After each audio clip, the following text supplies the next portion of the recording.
everyone for coming this evening. Thank you to the candidates for taking your time. I want to make sure that's recording.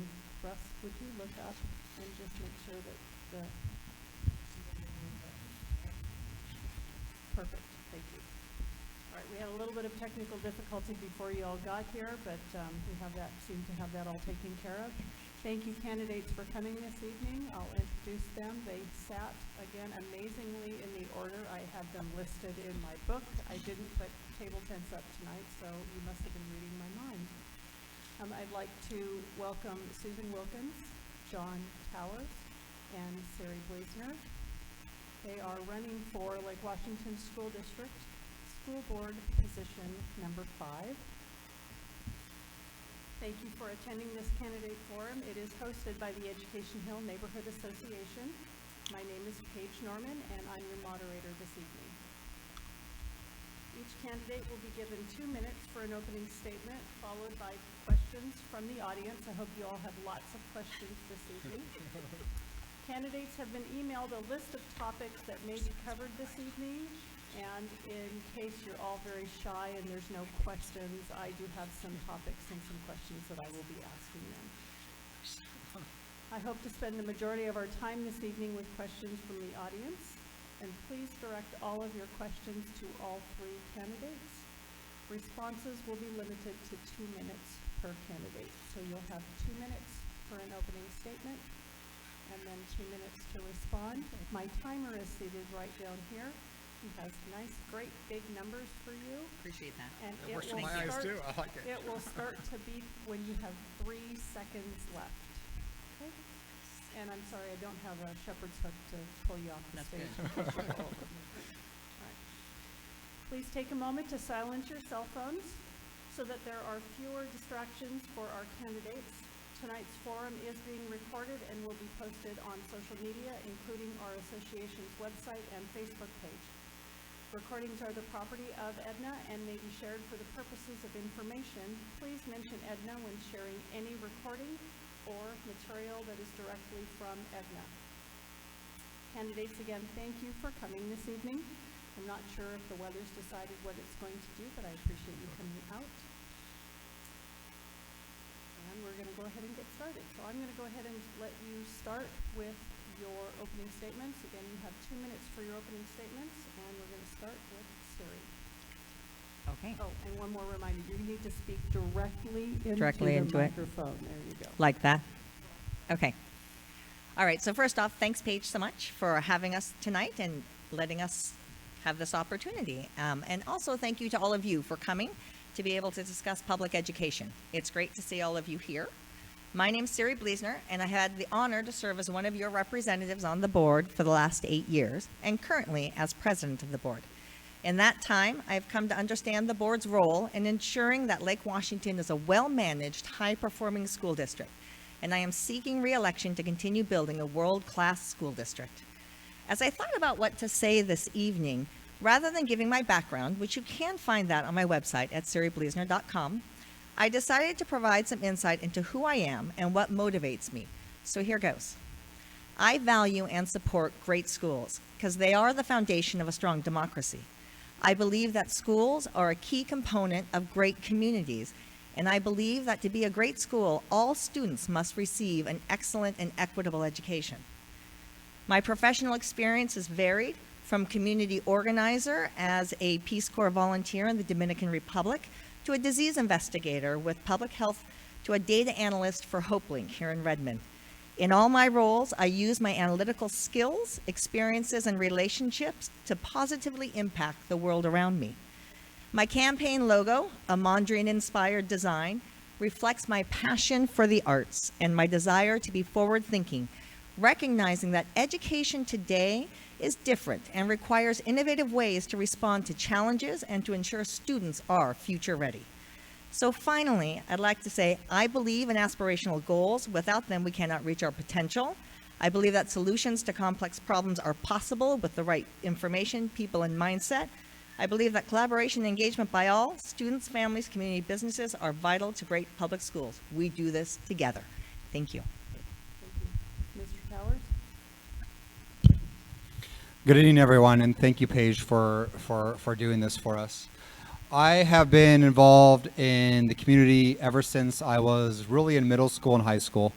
And I remember in middle school, I used to volunteer at the elementary schools, working with teachers to help kids with their various assignments. And in high school, I volunteered as camp counselors, as a camp counselor at Camp Arkyla.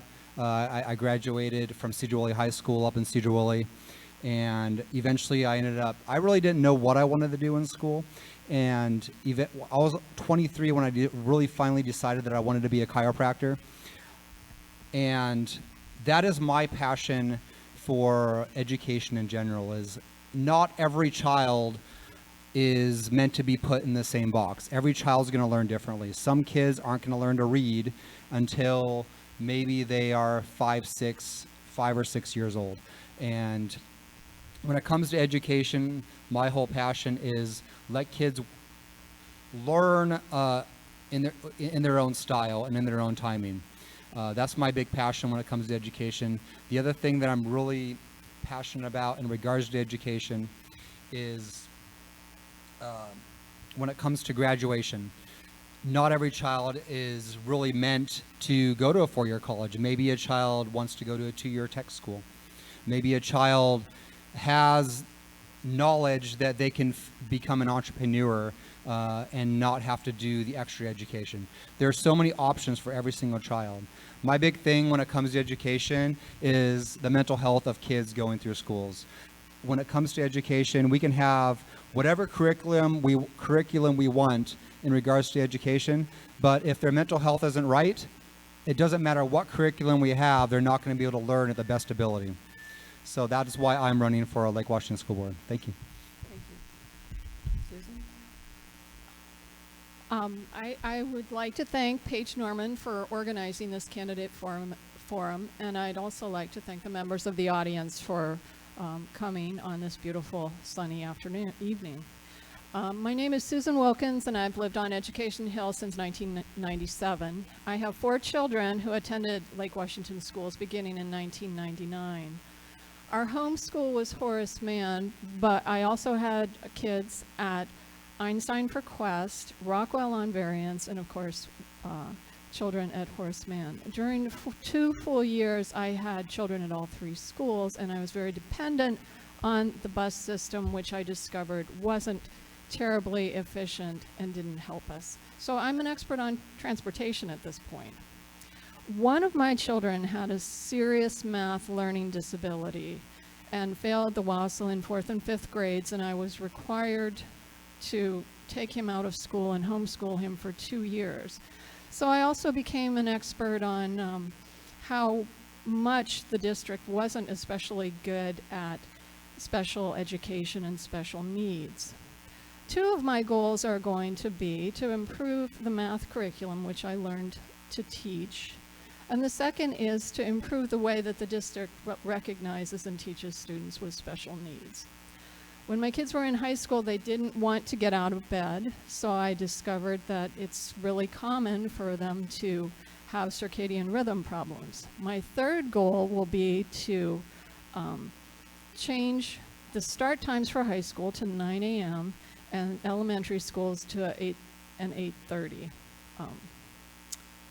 I'm almost out of time, so I'm gonna leave it there. I'm going to work hard to accomplish these goals if I'm elected, and I'm asking for your vote. Thank you. All right, all 3 candidates, take a deep breath and exhale.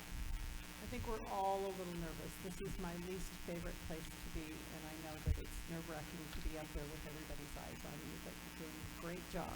All right, do we have any questions from the audience?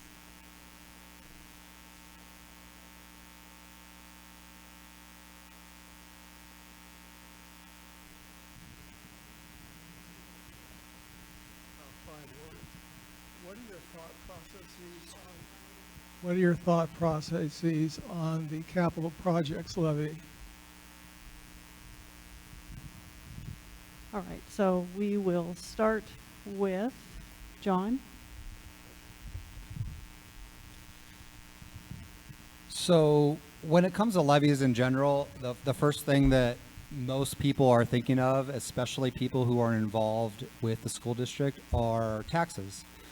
Yeah, because when it comes to passing any kind of levy, there's either going to be a tax increase, or in regards to this last levy that was passed, there was no tax increase, and everything stayed the same.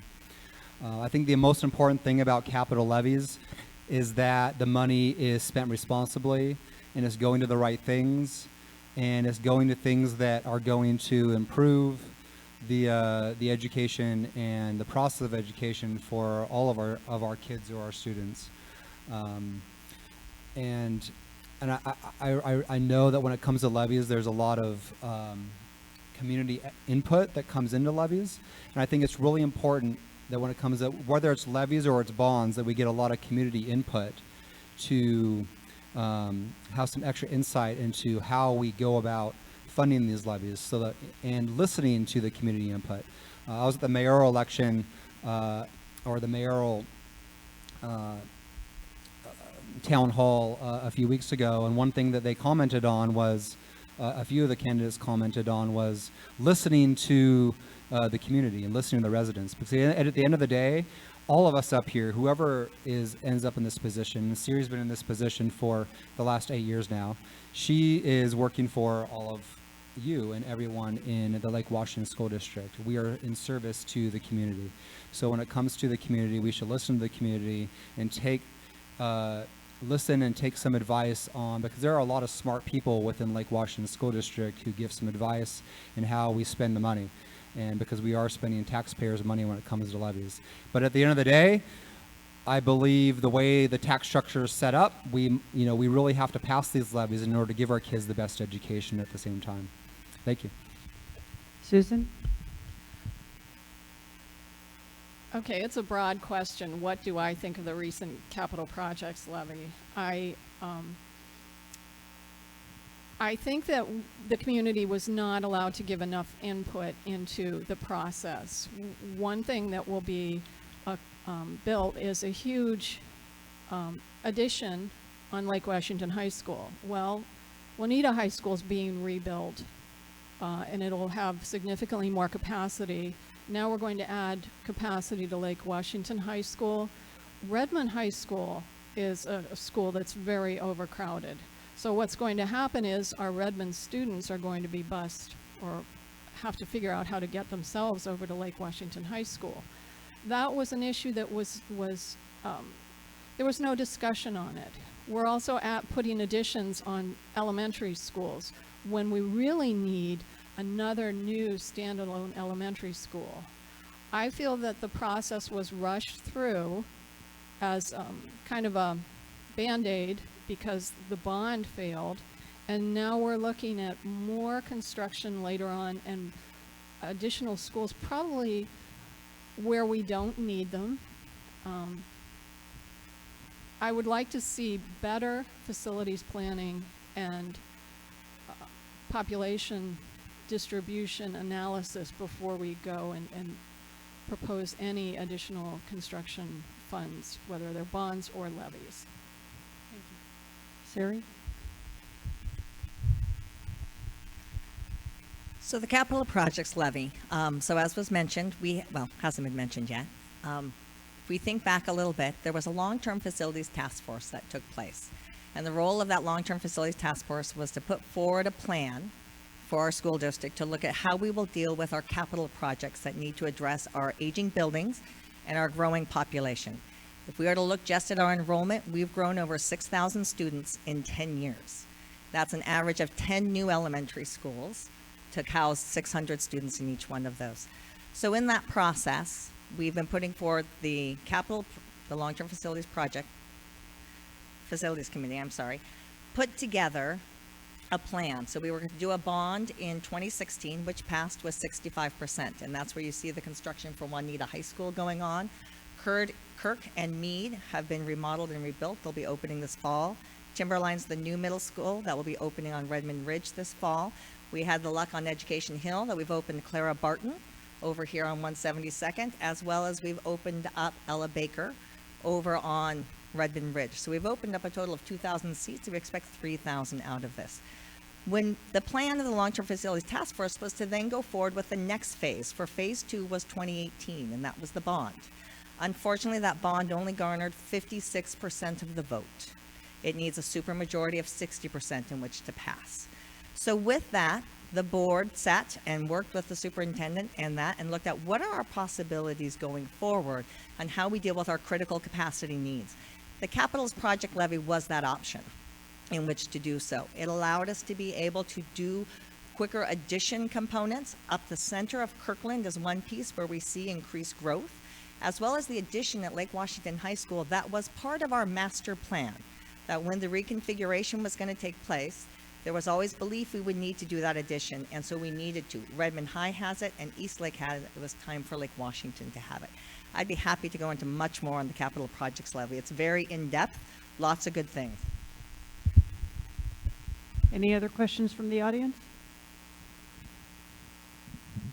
I understand that there's a busing shortage or issue. How do you plan to resolve that? Susan, we'll start with you.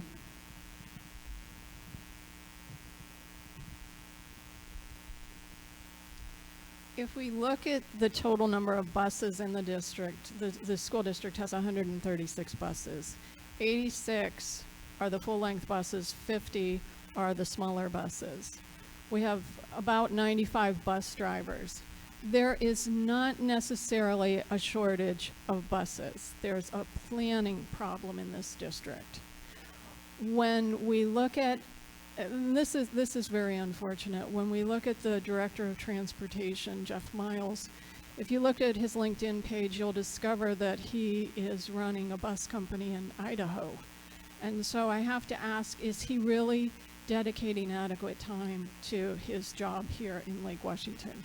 Many times I've tried to email him to get improved bus transportation, only to get a response 5 or 6 weeks later. This is an issue that the board really needs to bring up with the superintendent, because the school board actually is insulated from employees. The board directs this superintendent, who's the CEO, and the superintendent interfaces with the employees. If I were elected, I would make a requirement that all of the buses have to run extremely efficiently, and we would start looking at when are the buses scheduled, how full are the buses, what are the bus routes, how much time is being dedicated by the Director of Transportation. And when we have those goals, if they can't be met, then it's time to look at alternate options. Siri? Transportation in a district that's 76 square miles serving 30,000 students is a challenging piece. We also have special needs students that have special requirements in how they get transported. We do McKinney-Vento transportation as well for any students experiencing homelessness, as well as working with preschool transportation. So it's a very complex challenge. So as we look at all those things, there is the challenge of those bus routes. We're also a 3-tiered system. So not only in order to save money, so you have budget parameters you're working with, along as geographic challenges, along with the number of students. So with that, we have an elementary school run, middle school run, and high school runs. So we try to use our buses as efficiently as possible across those pieces. Now you add the piece in our context that we've added Uber and Lyft and these other driving services. That's pulling drivers out of the system. So there's a piece of challenge of getting drivers in order to do the buses. So we've increased salary in order to be able to attract that as much. We pay for the CDL training so that they can do so. So we've done all of that. The piece as I look at this is we are working very hard from a transportation piece, but we haven't added one component yet that I do believe is highly valuable. And that's looking at our high school students being served by Metro more effectively. And so working in partnership with Metro, King County Council, possibly other providers in our area. We have Microsoft who does transportation, as well as Google, as well as Facebook, to really address this issue, and potentially school start times at the same time.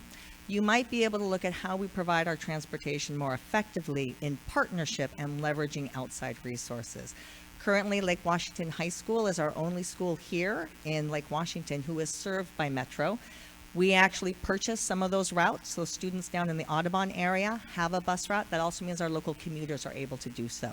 So I think there's some very creative ways we need to look at how we address this problem effectively. John? I agree with Siri in regards to looking into other creative ways to find transportation for all our kids to schools. The biggest thing, because the biggest thing that is happening within Lake Washington School District in regards to transportation is we just don't have enough drivers to drive the buses. And maybe that has to do with benefits. Maybe that has to do with it may not be a full-time job for some of these bus drivers. One thing I know is there are a lot of schools, like I'm up on Redmond Ridge. My son goes to the new school, Ella Baker, up on Redmond Ridge. And we are technically a walking school, but my son is lucky and he gets to drive a bus because we are 1.3 miles away from the school. So we actually get a bus. And we are like the one bus that actually goes to Ella Baker.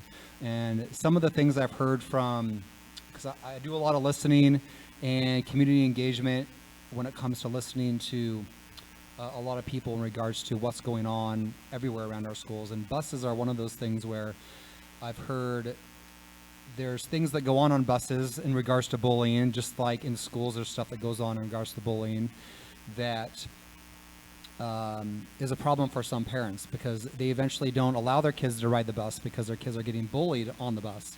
So I think there must be a way to allow the bus drivers to communicate more efficiently with the school principals if there are incidents on the bus in regards to behavior when it comes to kids that are riding on those buses, because I think that is a really big thing today, not only obviously on the school buses but in schools as well as in regards to bullying.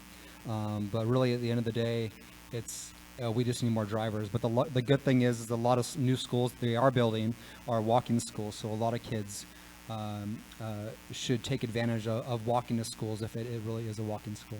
Thank you.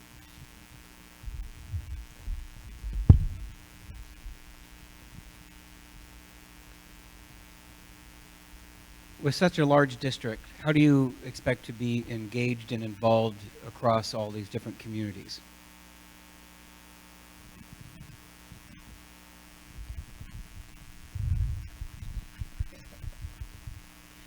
So we'll start with Siri. Okay, I thought I was first. It is a large community, and it does take a lot of effort to do so. As part of the role of a board member, it is to lead, serve, and represent. And the key thing is to be connected with your community across the board. So there's multiple ways in which I'm able to do so. One, we do have a fabulous district PTSA, and that gives you an opportunity once a month to go down and be at those meetings and speak with PTSA presidents from around the district and get an idea of what's happening that way. So being able to connect into these groups. The Lake Washington Schools Foundation is another opportunity in which to be able to do so through their advisory board and through other ways in linking. I'm also involved on local projects such as Eastside Pathways. It's a collective impact model from cradle to career. It's actually in partnership with Bellevue School District as well as our cities, and so that allows you to know some of that as well. The other role from the board, and this is a piece in our work plan for this year that I have actually been spearheading to go forward in partnership with our other board members, is to develop stronger community connections through focus groups out with the parents in their own communities or through other key groups and being able to work with them. We have a district equity team at this point that we have put together that are community members. That gives an opportunity to learn more about some of the equity issues out in our community. So those are all the very different ways. And so the other piece that we're looking at doing is how do you get to student voice? Because that is probably a piece that we haven't actively done as well as we should have. And so in conversation with students around in the community, there actually will be a student working this year, this summer, on developing some of those student engagement options. And we're looking at a thought exchange and trying to utilize some technology and how to be able to bring those voices together from possibly a virtual setting as well, that it's not always going to someplace or they're coming to us, that we're able to do this in an interchange. So I think those are the different ways in which to do so. John? So my passion, like I said during my intro, is community engagement. I'm all about working with the community. I live up on Redmond Ridge. I'm on the board for Redmond Ridge East HOA, and I'm very involved in that community. It's not always as pleasant as many might think when it comes to what we get to hear sometimes, because not everyone is always happy with decisions you make. However, there's a lot of other ways, like Siri was talking about the PTSAs. I think one thing that makes our district really the #1 district in the entire state is our PTSAs and all the volunteers that work in our schools. And it's really working with those volunteers, it's going and meeting them. I am the kind of person that I want to go and meet people at a lot of different schools. I'm very open to meeting with PTSAs and working with principals and working with schools, meeting the students. I really want to be a face for Lake Washington School District. I want to be someone that people can say, hey, that's John Towers, he's on the school board, I have a question. I'm all about community. I think it's important for whoever is in leadership that people can come to you and ask you questions. Whether you're walking down the street, whether you're in the grocery store, they feel comfortable to come up to you and ask you a question. And that's the kind of person I am in regards to being part of the community. Lake Washington Schools Foundation, like Siri was mentioning, is an awesome foundation. I went to one of their luncheons here a few months ago, and it had a lot to do with mental health. They do some awesome things in regards to Lake Washington School District. They work a lot with mental health for our students. They work with pantry packs, which brings kids who are hungry, that brings them food. And that's another great organization to help keep engaged in a larger part of the community. I do a lot within the community as well. I'm on a board member for Lake Washington Youth Soccer Association. I do a lot of coaching. I work with my son's Cub Scout group. There's a lot of other things that I do. And it's really just continuing to do those types of things is my plan. Thank you. Susan?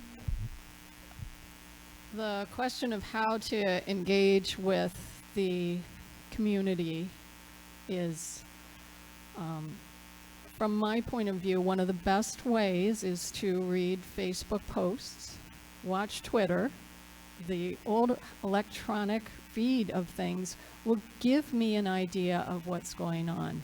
I'm more introverted, and so going out and meeting the community is not as easy for me. By reading what people are writing, listening to the passion in their voice or the anger, I can collect data and take it to the board and the superintendent for feedback and for action. It may sound very insulated, but that would be how I would interface with the community. I would also contact people if I felt that I needed additional information, but the most important part is to collect the information and bring it to the board for discussion and take it to the superintendent for action if necessary. Thank you. Hi, I'm Ali Shego, and we know that the parents who have a high cable kids kind of like to drain the system and having their kids separate school. So my question is, do you believe the kids who high cable kids be segregated in one school, or they should be part of their own home school? John, this is yours to start. In regards to highly capable, my wife I always have to have her remind me of that term, highly capable, because this might be the most blunt thing I say, and people are either going to like it or they're going to hate it. The term highly capable drives me nuts, because I think all kids should be treated the same. There are obviously kids who are smarter than others. There are kids who are not as smarter than others. And at the end of the day, what is our education system really about? It's about educating our kids. So when it comes to secluding or putting a kid at a higher point than another kid, you know, in a lot of areas, people would be against that. But for some interesting reason, when there's people that think that, hey, my kid's highly capable, and the first thing that comes to my mind as a parent is like, does that mean my kid is not highly capable? If your kid is highly capable? Like, that's the blunt stuff that goes on in my head. So at the end of the day, I think, you know, I go back to, I know it's a new day and age when it comes to education, but I go back to, I grew up in the 80s and 90s. I graduated high school in 1998, and we all just went to the same school. I grew up in a very small school in Cedar Woolley, And we were all in the same school. There were no highly capable kids. There were no kids that were less capable. Everyone was treated equally. Everyone was treated with the same effort. The kids who needed extra help, they got extra help. Those who were extra smart, they, in my opinion, they actually brought up a lot of the other kids. And the truth is, at the end of the day, those kids that are highly capable, in my opinion, they're going to do very well in life. And do we need to put them in different schools and different classrooms just because they're highly capable? In my opinion, we really don't.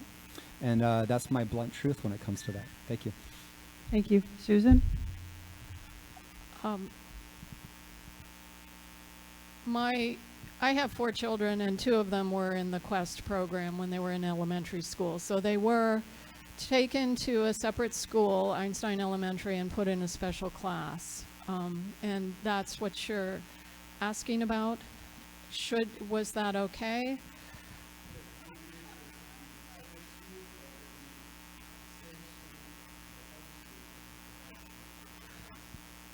It would be better if it's the same school and services were provided. I am very much in favor of that. One thing that I did do was I fought the Tesla STEM school specifically because it's in rural King County, and nobody can get there if they don't have parents to take them there. One of the reasons they have free busing was because of the appeal I filed, but even that is not enough because students end up being segregated out there away from their peer group, and it totally excludes low-income minority students. So no, I don't believe that we should be separating students into the highly capable programs in their own buildings. I'm very much against that. Siri? So highly capable students are part of basic education. We actually receive specific funding in order to serve students who are highly capable. In the process of doing so, and so I should be, truth be told, I was in the gifted program when I was in elementary school in the Renton School District. I had the pleasure and opportunity in my home school, much as you're speaking, to have received a 3rd, 4th, 5th, 6th grade teacher who was incredible in the way that she taught. And it gave me opportunities and many other kids in that place those same opportunities. My son has also been in the Pull-Out Quest program here in Lake Washington School District, and I'm a fond believer of that as well. In regards to location of where those services are provided, because I think that's what you're asking for, I think we value neighborhood schools very much, and that is a strong value within our community, and we work hard to ensure families are able to stay within their neighborhood schools. When we had the growth issues going on, the Quest and Highly Capable program here, oftentimes we get moved from school to school in order to make space for a neighborhood school because it was a program that pulled from many places. So when we did the reboundary in Redmond with the opening of Clara Barton and the opening of Ella Baker, one of the criteria and parameters we put forward was, can you put highly capable kids back in their neighborhood schools and provide services there? And so in that process of the reboundary, that's exactly what we were able to do. And there's only 2 schools currently now in the Redmond learning community, and that'd be Mann and Rockwell, who have no space at this moment for highly capable. So we have succeeded at being able to get out to the neighborhood school. They do still have a special class. They are in that sense, but they're in the neighborhood school. We also then provide a push-in program in our K1, actually now K through 5, in order to support students, because students have the right to be challenged at the level that they're at, and this is the role of the highly capable program in which to do so. Thank you.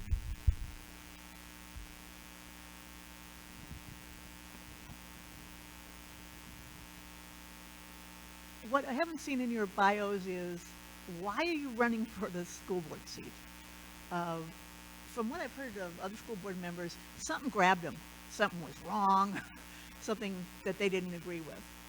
What are we not doing that we need to be doing? What are we doing wrong? Was there a vote in the past year that you disagreed with? Why are you running for school board? I think we start with Susan this time. okay. Yes, Susan, thank you. So the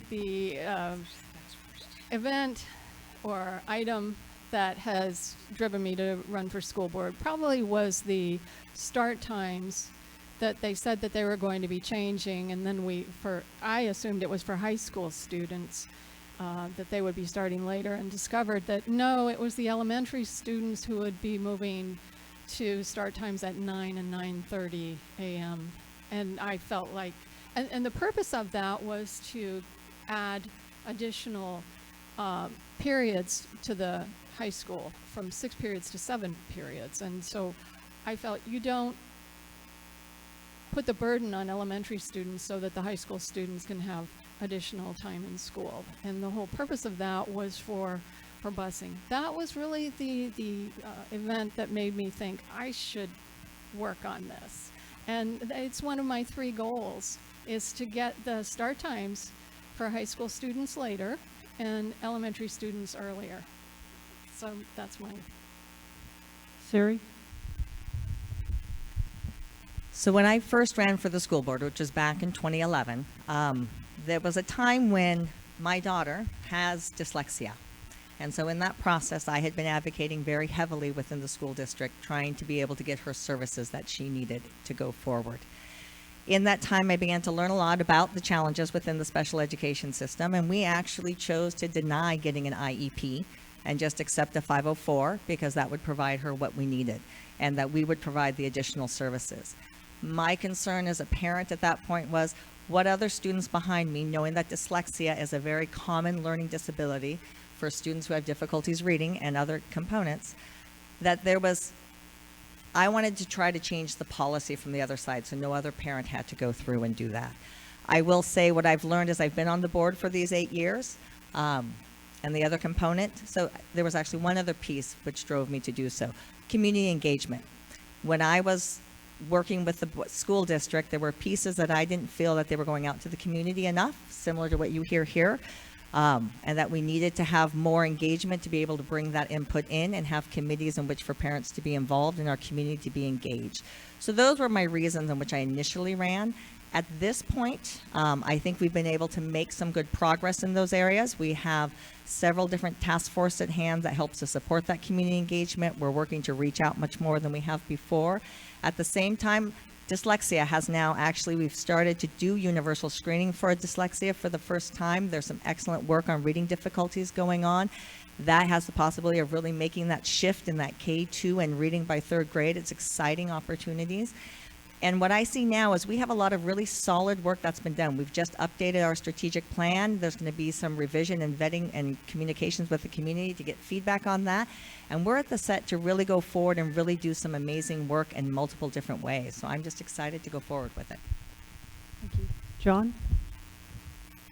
So first and foremost, someone told me to. I was part of so in our community, I do a neighborhood watch in time.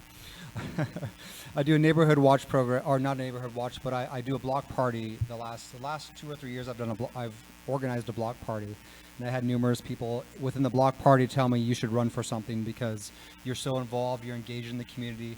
So community engagement is a big one. And I also have 3 young boys. I have a 2-year-old, a 4-year-old, and a 7-year-old, like I mentioned earlier, that is at Ella Baker. And so I want to be involved. I want to be involved in decision making. I really enjoy board positions because we get to make decisions.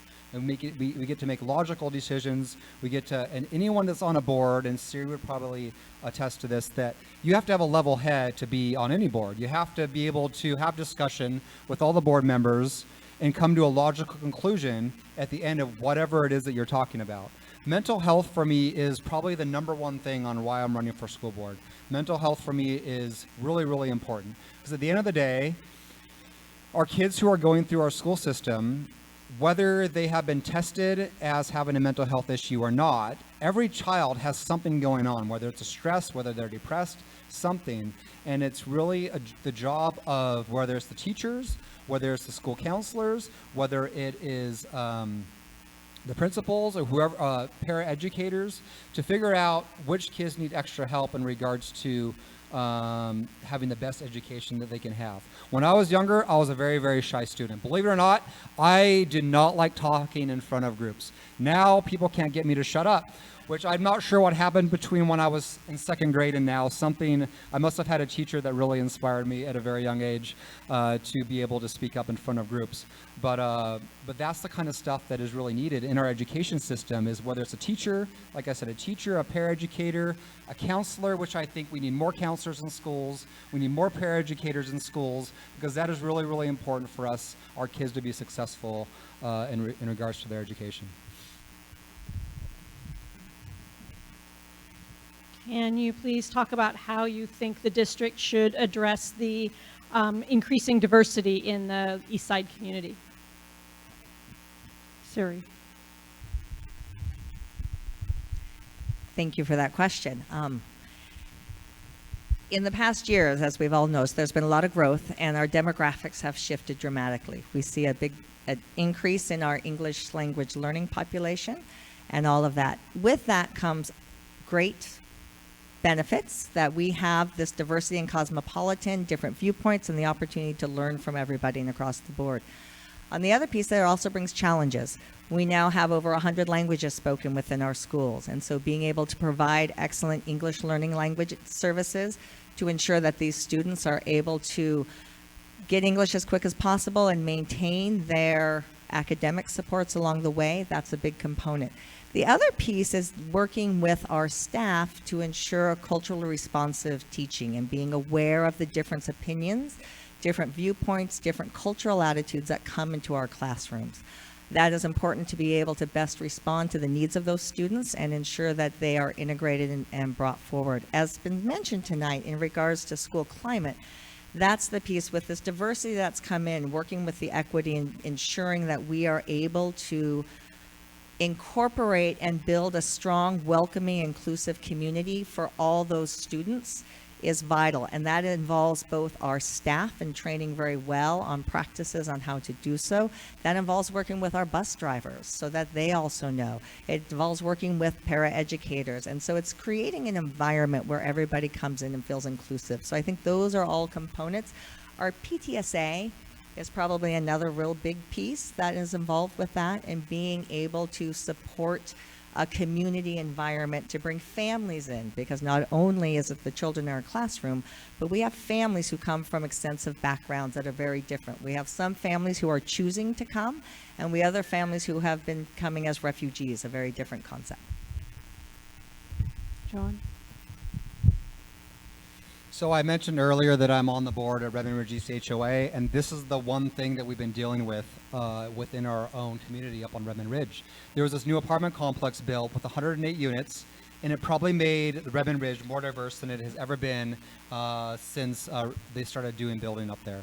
And within the community, with the adults, there has been backlash and people getting upset and annoyed at the actions of some of these people from this apartment complex. And I bring it up this way because at the end of the day, we need to be very inclusive. We need to allow people to feel included and part of a community, because everyone who is within Lake Washington School District, no matter what your income is, no matter what your language is, no matter what your ethnic group is, you are all welcome here. And we as a district must be open to and available to showing all of these groups that they are welcome within our district, and they can get the same education that every other child gets.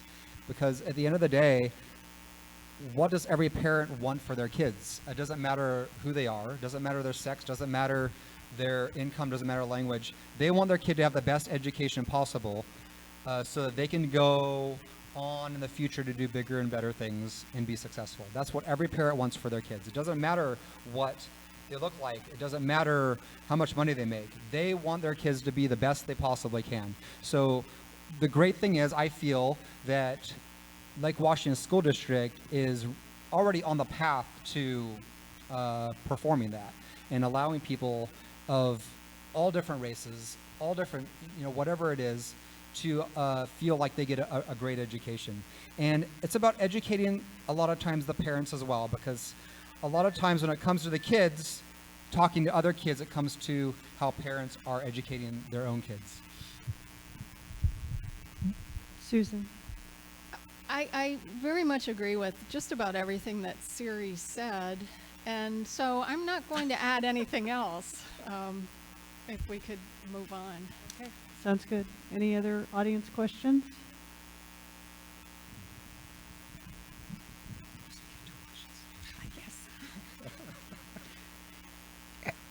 Also, in a very large district, how do you make sure that you meet the needs of all the different students that are in your district?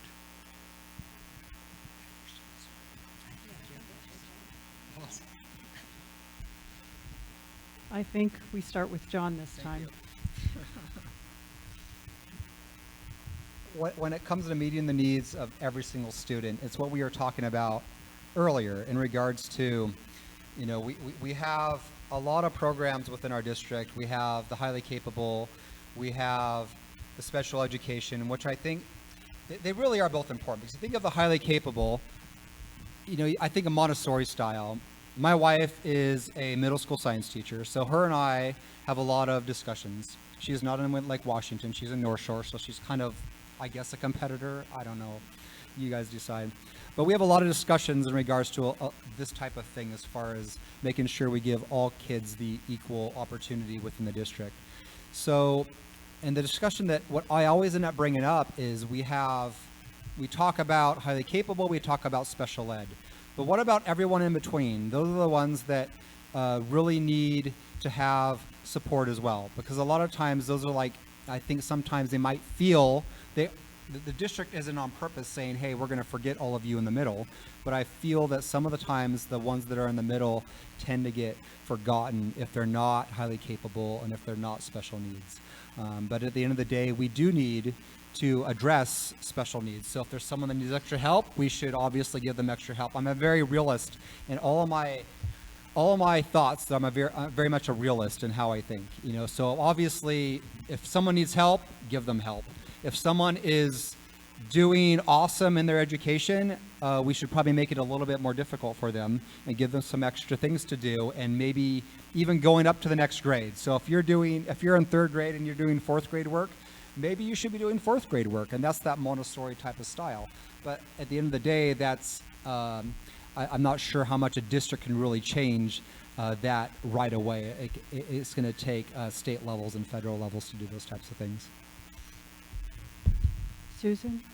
So you're asking how do we ensure that every student receives a good education, and when we look at the test scores at 4th, 7th, and 11th, well, I think 11th grade, we do see that 20% are not able to pass the tests, and a lot of those students are classified as having special education needs. We are not doing enough for them.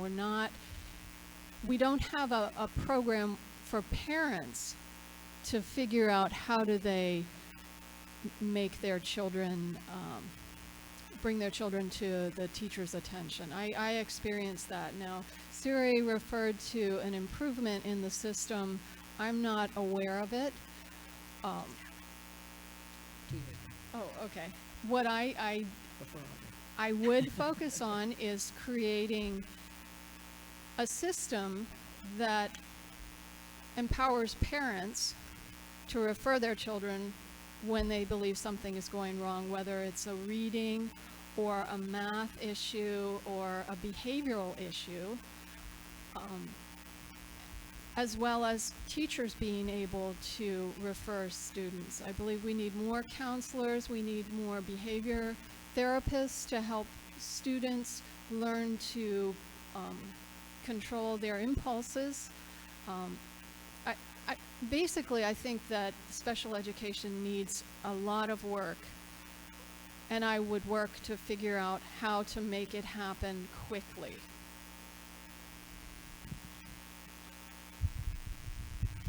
Siri? Okay. In order to meet the needs of all students in the system, that is a broad question. The mission of Lake Washington School student is every student future ready. That in and of itself implies all students. So as we do that, part of the work that we do at the board level is we look at all the data that comes through. So when you speak of test scores and those components, We're looking at that data also disaggregated. So we break it out and we look at it by race and ethnicity. We look at it by gender. We look at it by special education. We look at it by 504. We look at it by a variety of subgroups, looking to see are there areas where we would expect that that our students are not doing as well as we might hope, and do we need to target activities and efforts in those areas? Through that work, and that's part of the policy governance work we do on the board, is really that results oriented. A lot of the conversation has come out of, it was clear our low-income students were not being served as effectively as we would want. Neither were our African American students, our Latino students.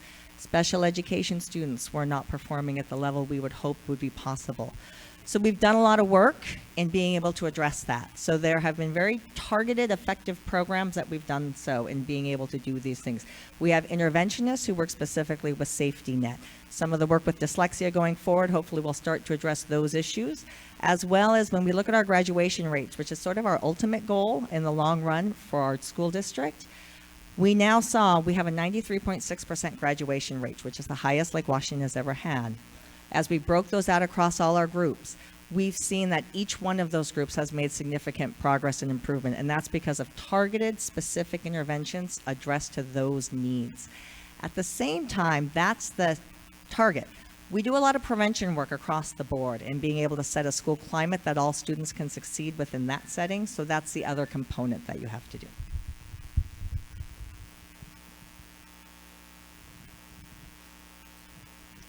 Schools fit into a larger community. It's not just about kids and education. How can the school district serve as a community resource, not just as a place for kids to go to class?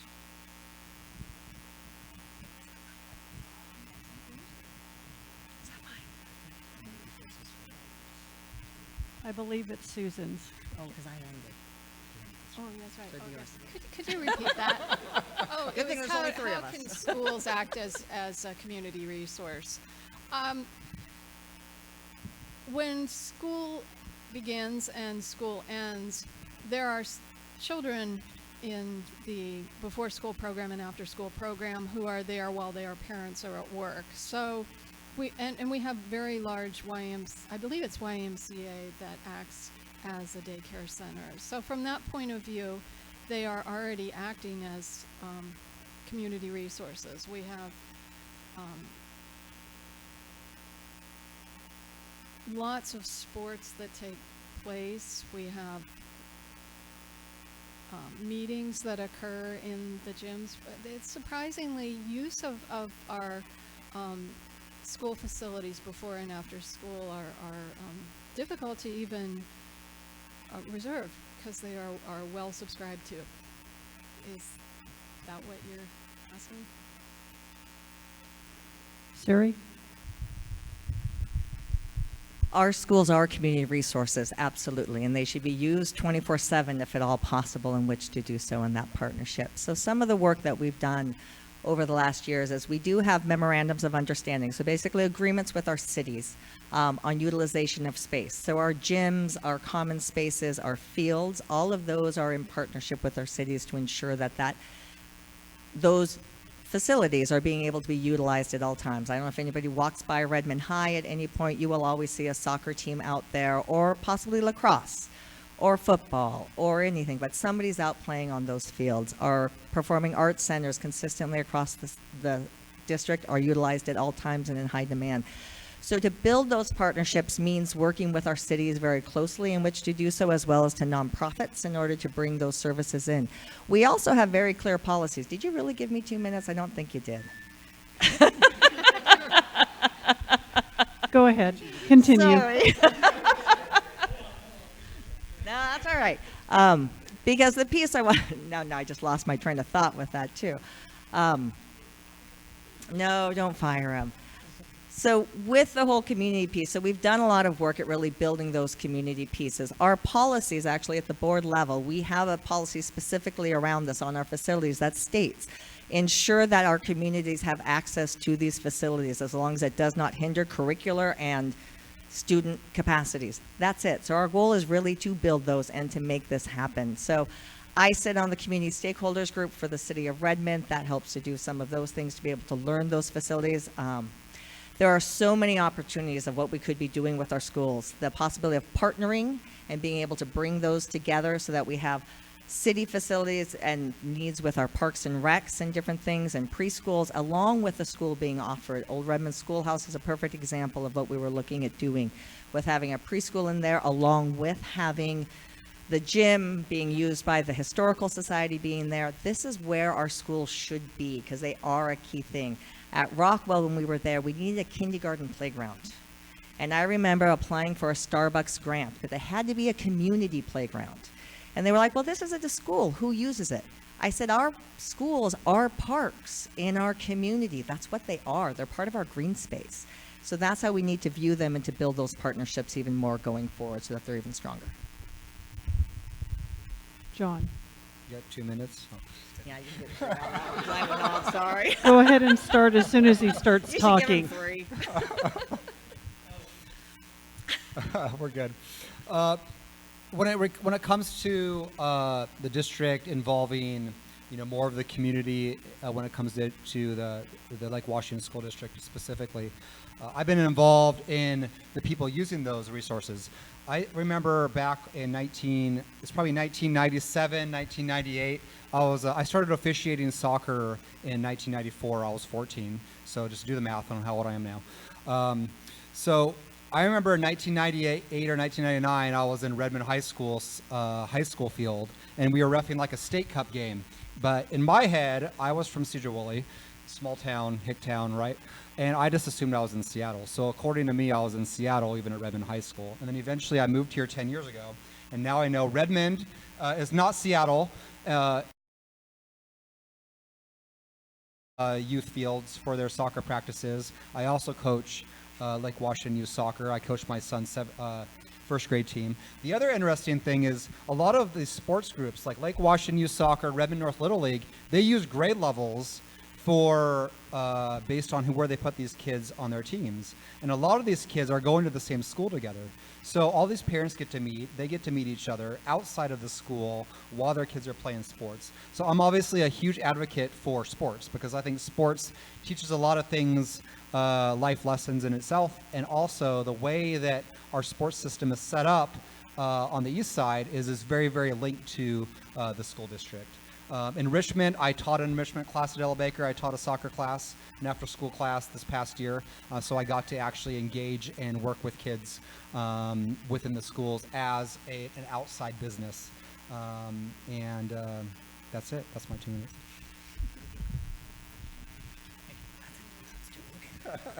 The timer gets to ask a question.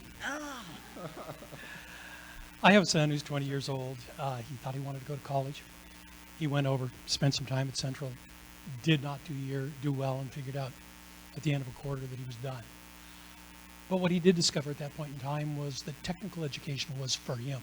So what is the responsibility of the school board to impart upon the district and the superintendent as far as some of these programs that we've kind of let get away? For myself, it would have been drafting, electronics, metal shop, automobile shop, stuff like that. Is there just no money to do those things anymore? Or is it something that can be addressed in the reasonably near future to take care of these kids who maybe fall out of that space that says, oh, well, I'm going to go to a four-year school and maybe go to some sort of technical school? I would like to see your feedback on that. Thank you.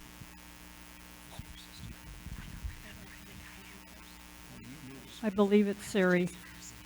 Were you just first? John, we ended with John. ended. No, We'll reset the clock and we'll start with Siri and. No, it's all right. So absolutely. Four-year college is not the choice of all students as they graduate. All students should be prepared for whatever option they choose, be it military, a 2-year college, working, a vocational approach, whatever option they want. Our goal is to guarantee that they are ready to do whichever pathway they want to go and have the means in which to do so. So specifically on career and technical education, we do have a department specifically in that, and there is efforts and work going on to expand that. So there is WANIC, and DigiPen. So we do offer some courses. We do partner with our community colleges as well. So Lake Washington Tech is another one. So there are some opportunities out there, but we haven't expanded them to the level that we should. And that's the next step to really do, to really start thinking about how do we ensure that hands-on opportunities, not only at the high school level, but start that exploration in the middle school level so that those students have the opportunity for some of that hands-on career-connected learning that's going forward and being able to see how what they're learning applies and is relevant in the real world. So we have some exciting things that are happening. Evergreen Middle School is a place where we're currently partnering with Microsoft to look at possibilities around a much more broader area of career pathways for explorations for students at that way. And that's just sort of a pilot of where a concept will be. That'll take about a year in which to develop. At the same time, I've been able to attend some national school board meetings and hear from around the nation. There's some great things with career and technical education and partnering with your businesses or with your cities, and that you actually set up maybe half-day programs that students are going to that location. For instance, automotive. You're going to an automotive dealer. They have all the technology and the equipment and the up-to-date. There you do some core courses along in partnership with the community college, as well as have the hands-on learning specific to fixing cars and using that new technology and the whole direct thing. So there's examples of that in the healthcare industry as well in the automotive. So we have a lot of possibilities, and that actually is all set to be starting, especially with dual credit. And it's a lot of work at the state level that's being supported down to the local level. So it's pretty exciting. John? I believe that community colleges are huge. There's the Running Star program that's been around forever. I remember they had it when I was in school. I would have loved to do it, but I had soccer at the same time, so I couldn't do it while I was playing soccer. So obviously I made a decision back then. But community college is huge because there's so many options in the community college level. And I absolutely believe that every kid has a different path at the end of high school. I swore I was going to be a teacher when I first got into high school. And then I was a police officer. And then eventually after I graduated high school, I went in the Army. I actually joined the Army before I even got out of high school. And so I got in the Army, I got a medical discharge because of my feet. I got out, I ended up doing odd jobs for the next year. I didn't actually go to college until I was 19. I went to a community college first, figured out I want to be a police officer or a teacher, eventually went into Western to try to become a teacher. And the pathway just wasn't what I wanted. I ended up doing job shadowing at a high school with high school students in a PE class. And in my head, I'm like, I don't want to do this. And so I ended up talking to my chiropractor, and that's how I became a chiropractor. 2 weeks after talking to my chiropractor, I drove to Davenport, Iowa when I was 22 years old, and I went to chiropractic college. I ended up taking prerequisite classes and then got into chiropractic school. People think I was crazy for doing that. But at the end of the day, when kids are going through high school, it's such a crazy age, like from about 20 to 30, right? 10 years there. There's so much stuff going on in everyone's heads naturally of what they really want to do. So is it really natural for every single kid must go get a 4-year degree, no matter what, have all the college debt, have to pay back that college debt like never because the college debt is so much, because it costs so much to go to a 4-year school today unless you get a scholarship. And so I love the idea of trade schools. I love the idea of hopefully allowing more of these types of things coming into our high school system, even middle school system, to allow kids to have these opportunities to go that direction. Thank you. Susan? Historically, Lake Washington School District had vocational training, and then in the 70s it was split into Lake Washington Institute of Lake Tech over in Kirkland, and then Lake Washington School District did the academics. Over the years, the use of the technical and vocational education program kind of faded away, and now it's coming back. Two of my 4 children actually transferred to Lake Tech for their high school program and started doing the kinds of programs that you're asking about. They have a whole range of programs of study, from welding to nursing to mechanics. It was very difficult for us to figure out that these programs existed, and the school district needs to do a much better job of publicizing it on the website and through counselors. My son also participated in WANIC for 11th and 12th grades and eventually went to DigiPen and is now a programmer. So that's another program. It's more rigorous. One thing I found out was that my son's friends who did the mechanics at Lake Tech were having a lot of trouble with basic math. They had trouble with decimals to fractions, and that is actually something that I want to emphasize in the elementary grades. I want them to be able to do fractions, decimals, percents, additions, least common denominators. Just really drill the kids while they're in elementary school so that they don't end up at the high school or even college level taking remedial math. So.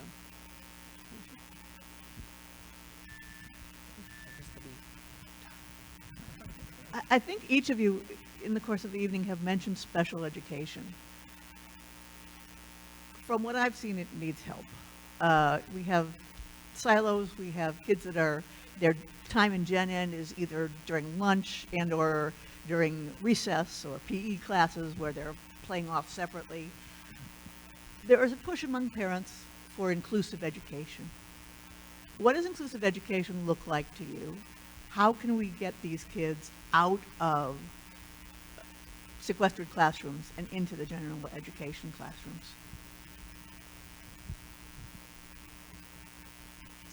John, it's you. Still writing notes. So special education is, the interesting thing about special education is, to me, it's just a term. It's when it comes to, because I'm not a labeler. It drives, like I talked about it earlier in regards to highly capable. I don't like labeling anybody. When it comes to kids who, they call them special needs, it drives me nuts because I'm like, they're just kids that need extra help. You know, maybe there's a diagnosis that some doctor gave them a diagnosis. And I'm in the medical field, so there's a lot of diagnoses out there in regards to people. They put a few symptoms together and they say, hey, you're this, or you're this, or you're this. I like to look at any child as you are who you are. What do you need to have some extra help? An example is my son is in first grade. He needed extra help in reading and writing last year. So he took advantage of some of the systems within Ella Baker to get extra reading help and extra writing help. And he improved throughout the year, and he ended up going back to his regular class. So I think there are some processes that are already in place in regards to those very specific types of things. But when it comes to kids that are very, you know, there's different levels of autism, obviously. There's different levels of ADHD.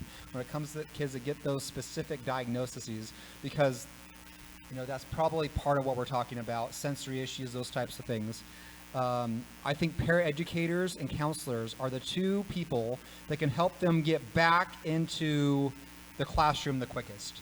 And I think we need counselors that actually counsel kids versus just testing kids for those specific conditions.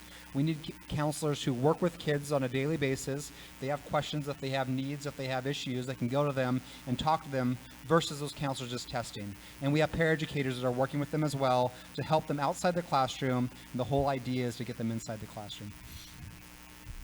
Susan?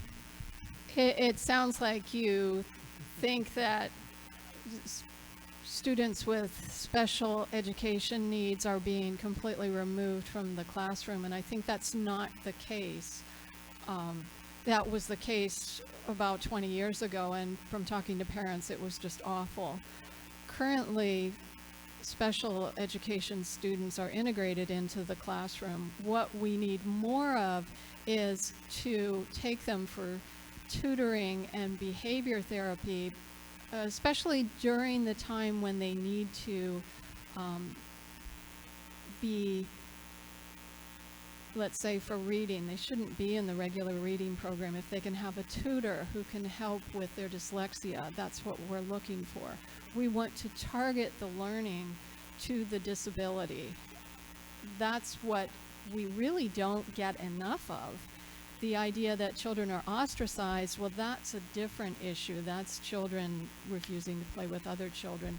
And their behavior therapy helps them to learn how to control their hand motions, control their head rocking, these things help them become integrated and accepted by their peer group, and we need a lot more of that.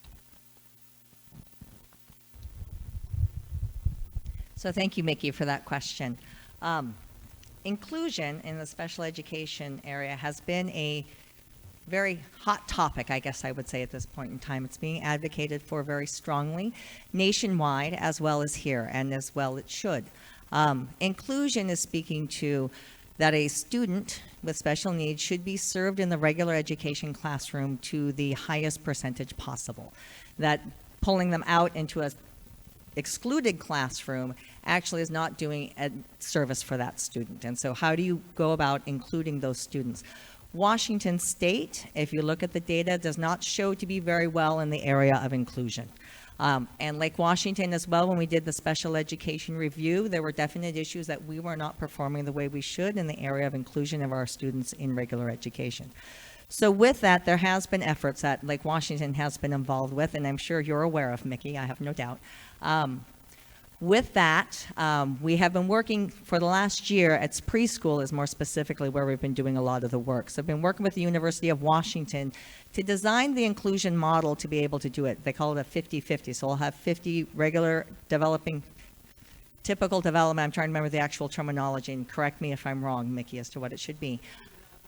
Typically developing, thank you, as well as special education. And with that comes additional costs, because with that you do have to have a lower class ratio, class size. You do need to have extra staff in order to support it. Those are investments we're making, and those are the pieces that we have going forward. So we're going to be piloting this at this point in time. We visited a school district down in Westland, Oregon, to look at the inclusion model that they're using and which to do it. Our superintendent, Dr. Stavum, actually comes from a district that has a much higher inclusion practice than we have. So we're able to use her experience as well in order to drive that. So support it completely, have been in the process. I do think we have to think about how to do it effectively for all students, because if we don't do it well, we could actually do harm on both sides. So we just need to make sure we're really thoughtful in how we go forward. Thank you. Any other questions? And when it comes to international school, just like Bellevue, you guys have lottery. What I realized was in Bellevue that the lottery was not working because a few schools were just applying the lottery, and that was the only people able to get in. So I kind of suggested to have lottery, but each elementary school should be given a location and have lottery within them. That way you bring more diversity. What do you suggested, and how you can change it to have more equity in terms of getting to international school? Could I just clarify the question to make sure I'm not sure if I'm understanding correctly, is it that we use a lottery system for the choice schools? And as we're looking at that, your concern is that that might not be equitable. Is that correct?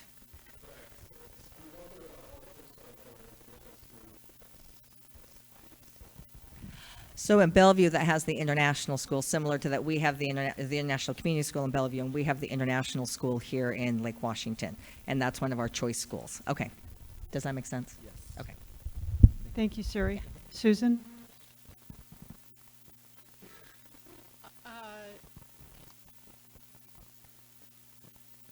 I'm not sure I understood the question.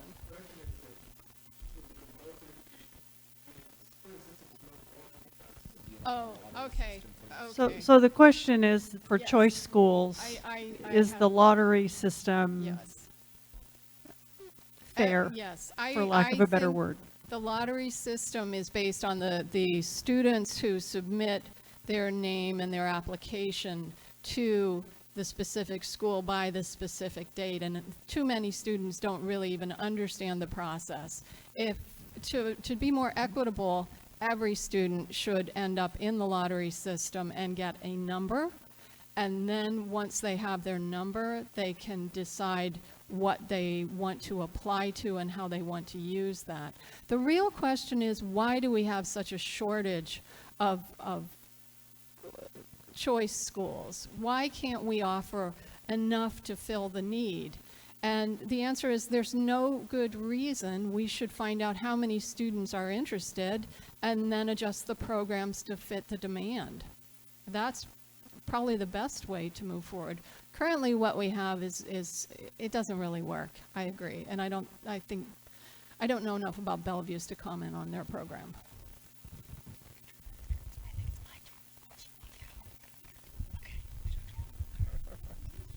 Okay, Siri. Choice schools in the lottery system. At this point, so with the lottery system, any student has the opportunity. It actually is all online at this point in time. One of the steps we did, when we looked at our choice schools, you could see that, again, demographically, it was not representative within our community, that you could see there were certain student populations that weren't attending those choice schools. The question would be, maybe they didn't think that was a school that fit what they wanted. It might have been their choice. My son had the option to go to STEM when it first opened, Tesla, and he chose not to because the comprehensive high school gave him more opportunities for jazz music and drama and other things. So there was more option for him actually at that school. So with that lottery system, the challenge is, you're right, we have an oversubscribing within our system. More students want to go to it than we have spaces for. But those are designed as smaller curriculum, or smaller schools, not smaller class size, they have the same class size, but smaller schools, as well as a very specific curriculum. So there is a different work that goes on in those environments. The lottery system has its faults. At the same time, our students have the capacity to apply online. We actually removed barriers to that lottery system so they don't have to attend the school. So we tried to decrease the barriers in order for you to be able to apply, to see if that could start to address some of the disparities. Transportation is another component that comes up with these systems. As well, there's the question of how do you ensure that our comprehensive high schools, those ones, are as equally attractive, because there is as much rigor, if not more, at those schools as well as at our choice schools. And our choice schools are really meant to be chosen for a curricular choice. It's thematically where you want to go. We have a fascinating example at Mead Elementary School right now. It actually is not a lottery. You go to it, if you attend Mead, you can choose to be in it or not. And they actually expanded that program specifically because they had so many parents involved with it.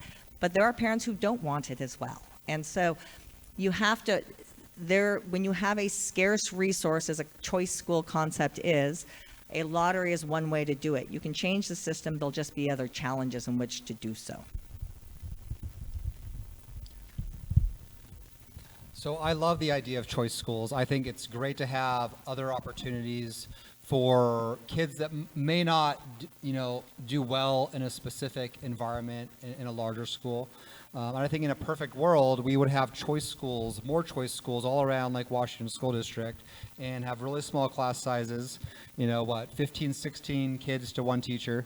And that'd be awesome. But I think the big problem is space. And we would have to figure out where these choice schools would go. And then obviously we'd have to build these choice schools as well. So I think in a perfect world, it'd be great to have a lot of extra choice schools. And as far as when it comes to the lottery system, it's, I do feel it sounds like it's easier, based on what Siri was saying, it's easy for parents to, put into the lottery as far as if their kids want to go into the choice school. But maybe there's some parents that don't want to go in, so they don't go into that lottery. But at the end of the day, it really comes down to,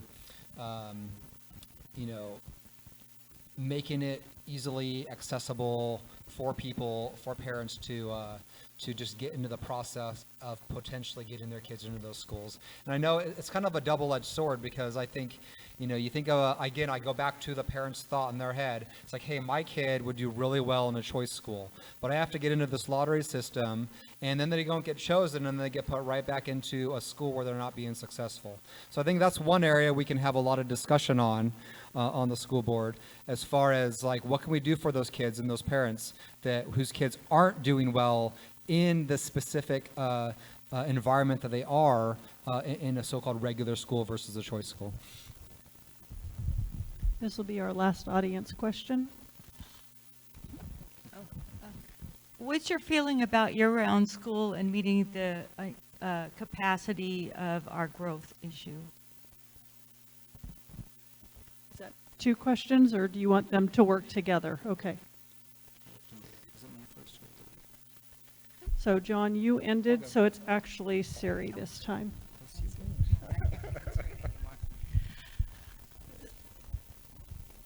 So when the Long-Term Facilities Task Force got together, there was a lot of discussion around alternative scheduling for schools in which to do so.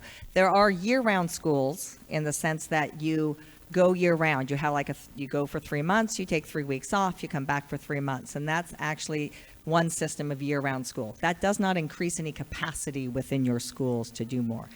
There was the multi-track system that was set up where is another option where you break your year into 4, and your child only attends 3 of those. And so then you rotate through this system. So I might have a child who goes to 1, 2, and 3, and another child who goes to 2, 3, 4. So you increase the capacity of your schools. I'm a strong believer in a year-round school that's not multi-tracked. I think having an option of a choice school that you as a family could choose to be able to do a year-round school, so there's no summer slide. There's issues then that you can have a different offset of 3 weeks with vacation. I think that option of scheduling is a great idea and it has great possibilities. Multi-track schools in general, you'll see that they're done because of growth issues. I have never seen it done because it's an educationally smart thing to do. It's done because they have overcrowding, they have facility issues, and they haven't been able to address those, and so they place a pain point in a very different fashion. I think of this from a family side and multi-tracking and how difficult it would have been to have my son in school while my daughter was on vacation for 3 months. I don't know how I would handle that in that setting in which to be able to handle that as a family. I don't know how a band program would work in that setting. You'd constantly be losing your different instruments at different times or orchestra. So it was one of those things of I don't see multi-track as a good option for facilities. I see a year-round school as great options for the family to be able to choose another way in which for their children to be educated that fits better with their lifestyle. John? So I'm a big fan of trimester schedules. So when I was in chiropractic college, we did trimester schedule. We'd go to school, like Siri was saying, for 3 months, then we'd have a couple of weeks off, go 3 months again. We had like a 3 or 4 week summer break, and then during winter time, we had like a 2 week break. And I think that's really important because even my wife, when I talk to my wife, who's, like I mentioned earlier, she's a middle school science teacher, there's so much stuff that the kids forget. And just getting back into the routine after being off for 2 months, even though our summers are getting shorter and shorter because of various things. I believe the trimester schedule would work really well. And I know a big issue for some people would be, well, we want to take vacations and we want to do these types of things. But I think at the end of the day, being in the classroom for 3 months 3 months at a time and a couple week break and then 3 months at a time, I think the kids are going to retain a lot more doing it that way versus having that long 2 month break in the middle of the summer where they have to have summer school and other kinds of things implemented to, like reading classes or writing classes and those types of things. The other thing that this is maybe far-fetched, but I would hope that we can talk in the future is getting a lot of the school districts around this area together when it comes to that type of stuff. So let's say like Washington School District does trimester schedule, but North Shore decides to stay with the regular schedule that we're currently on now. That really, because there's a lot of people realistically that work at various districts or their kids go maybe to one school and there's a lot of different schedules that have to be dealt with when it comes to that. So it'd be great if like Washington, let's say, does trimester. It'd be great if like North Shore, Issaquah, Bellevue, Mercer Island all kind of follow the same path when it comes to whatever it is that's decided. Susan? The year-round school was discussed probably a decade ago, and the sentiment was no way. But parents' work habits have changed, and we're seeing so many dual parents working that year-round school might just be a better option at going forward. We would need to poll the community and ask, what do you think? Because I really do believe that people's attitudes about year-round school probably have changed. Fortunately, my children are out of school, so I don't have to address that. But maybe the time has come to examine whether or not we should keep children in school year-round with punctuated by vacations. Thank you. Trying to make sure it's going to change. It's not going to change. All right. Thank you all again for coming this evening. I do want to give you some time if you'd like to chat with the candidates individually. Thank you for Tom Bird for working on my AV this evening, and